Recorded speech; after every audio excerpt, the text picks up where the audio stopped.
Most of us live our lives on autopilot. We wake up to a digital alarm, immediately check notifications, and surrender our peace to the demands of others before we've even brushed our teeth. We spend years waiting for a sign to start living, forgetting that the clock never stops ticking. The following 7 lessons aren't just theories, they are the result of a decade of trial, error, and eventual mastery. By integrating these Stoic truths, you stop reacting to the world and start commanding your place within it. This is how you rewire your mind for resilience. The 7 deep lessons. 1. The morning is the crucible of character. The Stoics believed the morning was a microcosm of life. If you cannot master your own body and mind in the first hour of the day, you have little hope of mastering the complexities of the world outside. The depth, Marcus Aurelius wrote, at dawn, when you have trouble getting out of bed, tell yourself, I have to go to work, as a human being. Your morning routine isn't about productivity, it's about sovereignty. By conquering the urge to procrastinate early, you build up momentum of discipline that carries you through crises. 2. Transforming regret into fuel, amor fati. We often carry the past like a heavy backpack, slowing our progress. Stoicism teaches amor fati, or the love of fate. The depth, deep learning comes from realizing that the past is unpreferred, but unalterable. Instead of wishing things were different, you must view every setback as a necessary ingredient for your current strength. When you stop fighting the past, you free up massive amounts of mental energy to build the future. 3. Rejecting the gilded cage, building your own dream. Many people spend decades climbing a ladder only to realize it was leaning against the wrong wall. They build someone else's empire while their own soul starves. This is about intentionality. Epictetus taught that we should only care about what is within our sphere of choice. If you are working solely for the approval or the profit of others without a personal mission, you are essentially a willing slave. True discipline is saying no to the wrong opportunities so you can say yes to your own purpose. 4. The sanctity of private progress.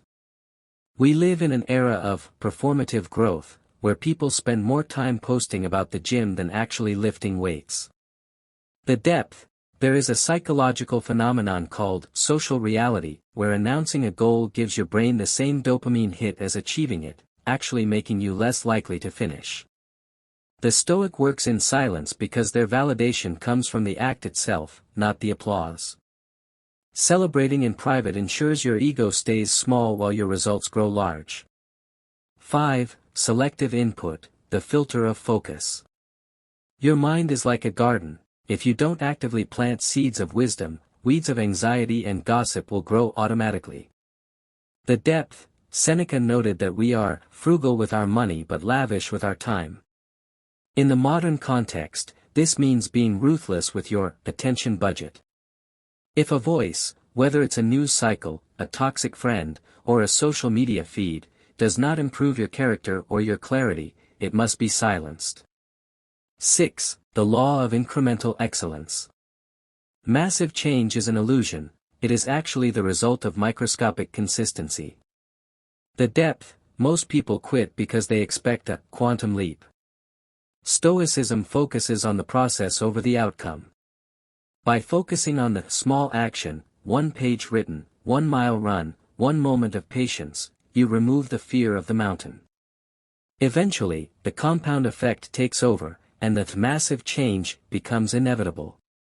7. Memento mori, the urgency of mortality. The ultimate Stoic secret is the constant awareness that life is a temporary loan, not a permanent possession. Memento mori, remember you must die, is not morbid, it is a tool for priority. When you realize your time is limited, you lose the appetite for petty arguments, minor anxieties, and procrastination. It forces you to ask, if this were my last day, would I be doing this?